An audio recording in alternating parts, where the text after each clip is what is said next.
अस्सलाम वालेकुम। मेरे साथ जो है नजमा बेगम है। ये नजमा बेगम जो है दूध बोली कामाटीपुरे के रहने वाले हैं। House number 19-1-583। नजमा बेगम को जो है दो लड़कियां और एक लड़का था इनको। लड़के का नाम जो है इब्राहिम बिन मोहम्मद। इनका लड़का जो है 15 मार्च 2018 के दिन जो है रियाद को गया था। एक जो है रिदा फैमिली रेस्टोरेंट रियाद में काम करने के लिए। ये होटल जो है मोहम्मद मुज़फ़्फ़रुद्दीन साहब चलाया करते हैं होटल। तो इनका कहना यह है कि जब से इनका लड़का गया उसको सही तनख्वाह नहीं दी जा रही थी, उसको सही रखा नहीं जा रहा था, उसके साथ बहुत बदतमीज़ी की जा रही थी और इनका लड़का वापस आना चाह रहा था। तो ये जो है इंडियन एम्बेसी से भी अप्रोच हुआ, लेकिन मोहम्मद मुज़फ़्फ़रुद्दीन साहब जो है बहुत ही इन्फ्लुएंशियल इंसान हैं। इनकी कई फ़िल्म एक्टरों से, कई लीडरों से और इंडियन एम्बेसी में भी इनके बहुत अच्छे ताल्लुक़ात है। कोई इंडियन एम्बेसी इन रियाद के कोई ऑफिशियल्स है जो हैदराबादी लोग वहाँ पर काम करते हैं इंडियन एम्बेसी इन रियाद। कोई ड्राइवर है, कोई पियून है, ये लोग जो है ये रेस्टोरेंट पे खाने के लिए आते हैं और फ्री में खाना खा के जाते हैं। तो ये लड़का जब वापस आना चाह रहा था तो इसको आने से रोका गया और अचानक जो है 29 जुलाई 2021 के दिन इनके लड़के का इंतकाल हो गया वहाँ पर। तो जो इंतकाल की वहाँ से फ़ोटो आई, जो बच्चा लेटा हुआ था, ज़रा बताओ अम्मा वो फ़ोटो। तो आप देख सकते हैं कि फ़ोटो में बच्चा जो है पूरा रोड पे लेटा हुआ है वहाँ पर और कपड़े नहीं हैं। इब्राहिम बिन मोहम्मद की आप तस्वीर जब देखेंगे तो पता चलेगा कि इसके आंग में कपड़े नहीं हैं और ऐसा दिख रहा है कि इसके ऊपर कुछ हमला वगैरह किया गया है। फ़ोन एक तरफ पे है इसका और ये औंधे मुँह पड़ा हुआ है। तो जब इंतकाल हुआ तो अचानक से वालिदा को मालूम हुआ, इन्हों बहुत परेशान हो गए और आनंद फानंद में वहाँ पर जो है, क्योंकि ये लोग पढ़े लिखे नहीं थे, इनको मालूम नहीं था। एक तरफ इनके बेटे का इंतकाल हुआ, उसके 2 दिन के बाद में इनके दामाद का भी इंतकाल हो गया। तो ये लोग कुछ सही फ़ैसला नहीं कर सके, क्या करना इनके ऊपर आए, कुछ पेपर्स लिखा है और वहीं तदफीन करवा दिए। तो ये चाह रहे थे कि इसकी सही इंक्वायरी हो और इसके बारे में मालूमात होना चाहिए। जो रिदा फैमिली रेस्टोरेंट है उसके अंदर कई और एम्प्लॉइज़ है जिनको ऐसा ही बंधक बनाकर रखा गया है। तो हमारा मुतालबा है doctor Subrahmanyam Jaishankar ministry for external affair से कि इब्राहिम बिन मोहम्मद की जो इंतकाल हुआ, जो मौता हुई है, इसकी पूरी तहकीक़ात की जाए और इसके नाम पर कुछ चंदा भी जमा किया गया था वहाँ पर। ये वादा किया गया था कि उसकी माँ, क्योंकि इनका एकलौता बेटा है और उसकी अहलिया, उसको भी एक ही बेटा है, उसके साथ नाइंसाफ़ी की गई है। हमारा मुतालबा मिनिस्ट्री फॉर एक्सटर्नल अफेयर से कि वो सऊदी गवर्नमेंट को लेटर लिखते हुए सऊदी पुलिस वालों से इसकी तहकीक़ात किया जाए, पहली चीज़। दूसरी चीज़, जो इंडियन एम्बेसी के कौन ऐसे ओहदेदार है जो इन नाजायज़ कामों में रिदा फैमिली रेस्टोरेंट के ओनर को मदद किया जा रहा है, उसके ऊपर भी तहकीक़ात होनी चाहिए। मेरा मुतालबा है कि डॉक्टर औसाफ सईद साहब के अतराफ़ में जो है कई ऐसे लोग जमा हो गए हैं इंडियन एम्बेसी में जो जिससे उनका नाम बदनाम होने के इम्कानात है, इसकी भी नोट लेना चाहिए उनको। और औसाफ सईद साहब से मेरी गुजारिश है कि आपके अतराफ़ के हाशिए को थोड़ा दूर करिए। कई शिकायतें आ रही हैं सऊदी अरब से कि हम अंदर जा नहीं सक रहे, हम कोई कंप्लेन नहीं दे सक रहे, हम कोई मदद नहीं ले सक रहे, हमको बाहर से हकाला जा रहा है। वो अलग इशू है, मैं उसके बारे में भी बाद में बात करूँगा। फ़िलवक़्त नजमा बेगम मेरे साथ में हैं, इब्राहिम बिन मोहम्मद की वालिदा। मैं उनसे गुजारिश करूँगा कि वो पूरी तफसील सुनाएं। हेलो, अस्सलाम वालेकुम। मैं मरहूम इब्राहिम बिन मोहम्मद की वालदा नजमा बेगम बात कर रही हूँ। मेरा एकलौता एक बच्चा था। मैं मुज्जू के भरोसे में भिजाई थी। पूरा नाम इत- बोलो माँ। म- मोहम्मद मुजफ्फर। मोहम्मद मुजफ्फरुद्दीन के भरोसे में भिजाई थी। उन्होंने मेरे बच्चे को कहाँ भेजे थे?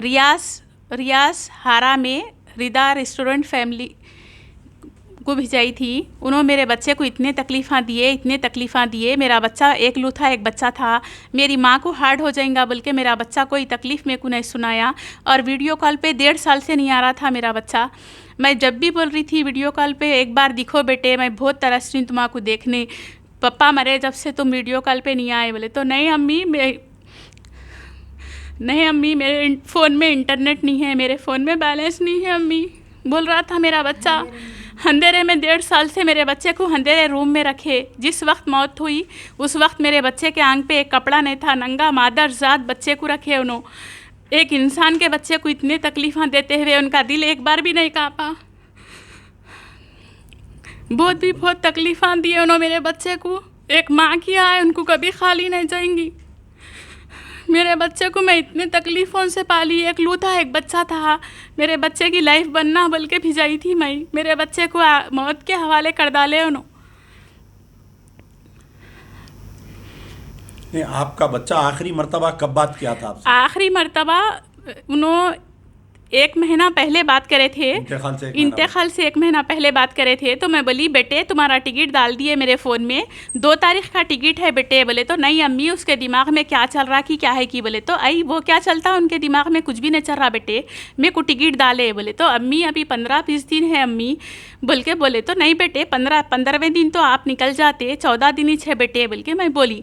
मेरे को मेरा बच्चा एक बार नहीं बोला कि मैं इतने तकलीफ़ों में हूँ। मेरे बच्चे को डरा के रखे थे। और जब भी मेरा बच्चा फ़ोन पे सिर्फ 2 ही बात करता था, खैरियत, हाँ अम्मी खैरियत, आप खैरियत।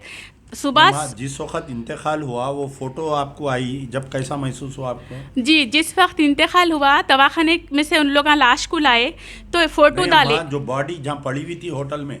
जी, होटल में यही फ़ोटो डाले थे। वो फ़ोटो तो पहले की है। आंख पे कपड़े नहीं है बच्चे के। और ये फ़ोटो में पूरा खून, नाक में से पूरा खून कान के तरफ जा रहा। और सही फ़ोटो मौता की भी सही फ़ोटो नहीं बताए हमारे को। एक साइड छुपा दिए कनपट्टी करने से, एक कान और एक कल्ले का चेहरा छुपा के रुई लगा दिए कल्ले के चेहरे पे। पूरी फ़ोटो साफ़ नहीं बताए मौता की भी, तदफीन वगैरह के फ़ोटोआँ बताए। और हम बोले बॉडी इंडिया को भिजाना, एकलौता एक बच्चा है। तो उन्होंने बोले नहीं, करोना की वजह से। पहले बोले 2 लाख भी लगे तो मैं बॉडी भिजाता हूँ। बाद में बोले नहीं बॉडी नहीं भिजा सकते करोना की वजह से। और रिकॉर्डिंग है मेरे फ़ोन में। उन्होंने बोले कि बच्चे को अगर तुम लोग साइन नहीं करे डेड बॉडी यहीं दफनाने के लिए, अगर आप लोग साइन नहीं करे सास और बहू, तो मैं बोलता हूँ फ्रिज में लाश डाल दो। साल ज़िंदगी भर उसकी लाश फ्रिज में रहेंगी, फ्रिज की पेटी में रहेंगी। मेरे फ़ोन में उनकी रिकॉर्डिंग है।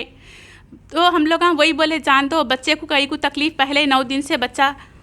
आप कहे जो बच्चे के इंतकाल के बाद में आप बोले कि कुछ चंदा हुआ था वहाँ पैसे भिजाने के लिए, होटल में कुछ डब्बे रखे थे रिदा रेस्टोरेंट में, तो ये आपको कौन बोले आपको ये बात? जी, ये मेरे को वहाँ से बच्चे इंटरनेट के फ़ोनों से, जब आप मेरा वीडियो लिए थे, मेरा फ़ोन नंबर डाले थे आप, तो हज़ारों फ़ोन आए मेरे फ़ोन में इंटरनेट के फ़ोन से कि आंटी आपके बच्चे को बहुत तकलीफ़ां दे के मारे, आप पुलिस केस करो मुज्जू के ऊपर। और 2 पेटी चंदा जमा हुआ था, इब्राहिम की फ़ोटो और इब्राहिम के बच्चे की फ़ोटो लगा के गले पे 2 पेटी चंदा हुआ था, जो मुज्जू भाई ले जाके घर में रख लिए। वो भी पैसे आप लोगों तक नहीं पहुँचाए बोल के बोली। इंटरनेट के फ़ोन से हज़ारों फ़ोन आए मेरे को। नहीं माँ, खाली फ़ोन पे आया तो आप बात को कैसा यकीन करें, आप ये बोलिए पहले। नहीं, हो सकता है कि कोई उनके मोहम्मद मुजफ्फरुद्दीन के भी कोई दुश्मना जो है आपको भड़काने के लिए ऐसा फ़ोन कर सकते, या आपको ख़िलाफ़ में भी बोल सकते। आपका बच्चा बहुत अच्छा सुकून में था होगा, लेकिन कोई कुदरती मौत मरा होगा बच्चा, आपको कैसा यकीन है, ये पूछ रहा हूँ मैं। जी नहीं, कुदरती मौत तो नहीं मरा मेरा बच्चा। मुज्जू भाई मेरे को, मैं 4 बजे कामाटीपुरे पीएस को गई थी जिस दिन बच्चे की मौत हुई। मैं बोली मुज्जू भाई 8 दिन बाकी है एग्जिट ख़त्म होने। मैं बोली आपको ख़ानदान वालों के से कर्जा लेके 55,000 भिजाओ बोले थे आप बोले थे करुणा के टेस्ट के 6,000 रुपये मिस्किन के पास भिजा देना। मेरी मंडली बच्ची को फ़ोन करके बोले थे मुज्जू भाई। तो मैं बोली ठीक है 55,000 मैं आपको भिजा देती हूँ, मिस्किन भाई के घर पे भिजा देती हूँ। मिस्किन भाई, मैं हज़ारों फ़ोना करी, मिस्किन भाई मेरा फ़ोन नहीं उठाए। मुज्जू भाई बोले तो नहीं अब उठाते मिस्किन भाई, मैं बोलता हूँ मिस्किन भाई को बोले। तो मैं बोली मैं आपको पैसे भिजा रही हूँ टिकट के 56,000 बोले बाद भी आप मेरे बच्चे को टिकट नहीं करा रही। मैं कामाटीपुरे पीएस में खड़ी हुई हूँ, पुलिस वाले सुन रहे थे, फ़ोन रिकॉर्डिंग पे था। मुज्जू भाई बोले नहीं अम्मा 50,000 दे के मैं आपके बच्चे का टिकट आज करा दे रहा हूँ, आप घर को जाओ। नहीं, आप ये बोलिए कि जब आपका बच्चा इतने दिन से वहाँ काम कर रहा था 2018 से, तो क्या आपके बच्चे का ने वहाँ पैसे नहीं थे जो आप यहाँ से पैसे भिजा के बुलाने का वो मकसद क्या है? मेरे बच्चे को उन्होंने पैसे दे रहे नहीं थे, सिर्फ थोड़े बहुत पैसे जो दे रहे थे। 2018 से आपका बच्चा वहाँ काम कर रहा, तो 2018 से क्या तनख्वाह नहीं मिल रही थी आपके बच्चे को जो आप यहाँ से पैसे भेज रहे थे? तो वो बोलिए।